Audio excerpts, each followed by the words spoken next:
Welcome to EtherLink AI Insights. I'm Alex, and I'm joined today by Sam. We're diving into a topic that's become absolutely critical for European businesses: AI governance under the EU AI Act. Sam, we're talking about the AI lead architect role and how enterprises, especially those in places like Utrecht, are preparing for 2026 enforcement. Why is this suddenly such an urgent conversation?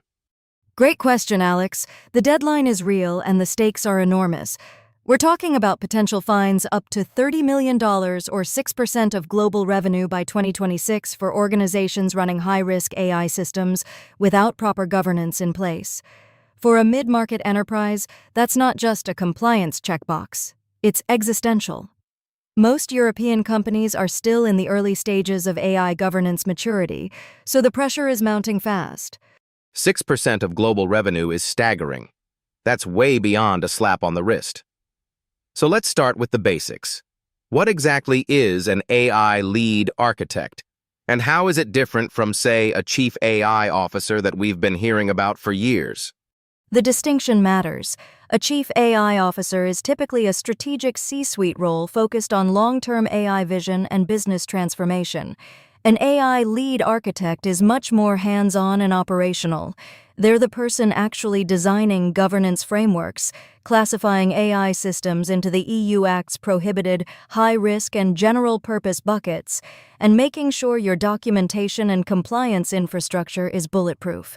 They're a technical translator who speaks engineering, legal, and business fluently. So, they're in the trenches, not just at the strategy table. Now, one thing that jumped out at me from the article is the fractional consultancy model. Can you explain why so many European enterprises are choosing fractional AI architects over hiring full-time? It's economics and practicality combined. A full-time AI executive in Europe costs $150,000 to $250,000 annually, plus infrastructure and benefits. A fractional AI-led architect working 10 to 20 hours per week across multiple clients runs about 60 to 70% less. But here's the real win. You get specialized expertise immediately. No 3-month hiring process, no organizational friction. A fractional consultant can start governance assessments within weeks. That speed is crucial with a 2026 deadline looming. The data in the article suggests 73% of European enterprises recognize governance as critical, but only 31% have appointed someone to lead it. That's a huge gap. What's the psychological or organizational barrier there? 2 things. First, talent scarcity. Finding someone with genuine depth in both AI and EU regulatory frameworks is incredibly hard. Second, many organizations don't yet see AI governance as a revenue driver. They see it as cost and risk, so they defer hiring. Fractional models flip that equation. You pay only when you need the expertise, and you're building toward compliance, not just hiring a role. That makes sense. Let's talk about the maturity framework. The article outlines 5 levels of AI governance maturity, starting at level 1, ad hoc, all the way to level 5, optimized. Where do most European enterprises sit today? According to the Gartner data cited, 68% of European enterprises are at level 1 or 2. That means they either have no unified AI governance at all, or they've started talking about principles, but implementation is scattered. The EU AI Act enforcement essentially gives them a 2026 deadline to reach level 3 minimum, structured governance with formalized frameworks and documented processes.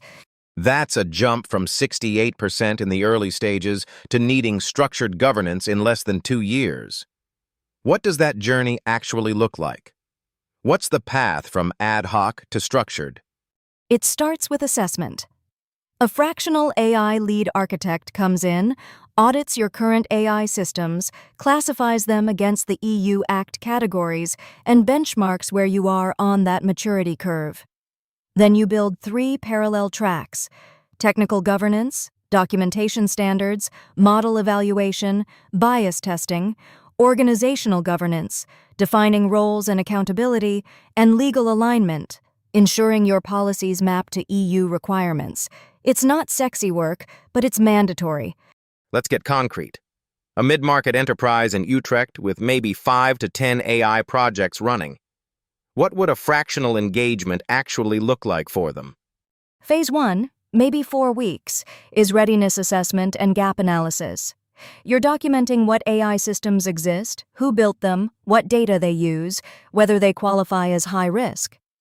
Phase 2, 8 to 12 weeks, is framework design, creating templates, policies, and audit procedures tailored to your business and the EU Act. Phase 3 is implementation support, helping teams adopt the frameworks, running training, preparing for external audit. A fractional AI architect might spend 15 hours a week on this for 6 months, cost a fraction of a full-time hire, and leave you with institutional governance capacity that sticks. That's a manageable timeline. Let me ask about high-risk systems specifically, because the EU Act has strict requirements around those. What makes an AI system high risk in the EU's framework? High-risk systems are those that could significantly impact people's rights or safety. We're talking about AI used in hiring decisions, credit decisions, law enforcement, healthcare diagnostics, education tracking, critical infrastructure. If your AI influences those domains, the EU Act says you need impact assessments, human oversight mechanisms, explainability, continuous monitoring, and detailed documentation. It's not a casual compliance task, it's engineering-grade rigor. So if you're running an AI system for resume screening or loan approvals, you're definitely in high-risk territory. Organizations that haven't done that classification work yet, that's a vulnerability sitting right in front of them. Exactly.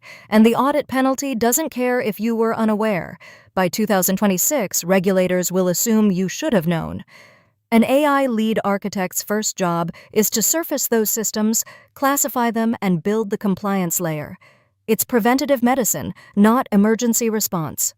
Let's talk about the broader context. We've got Utrecht's tech and financial services sectors growing. Financial services especially would seem to have a lot of high-risk AI application. Are there sector-specific governance considerations? Absolutely.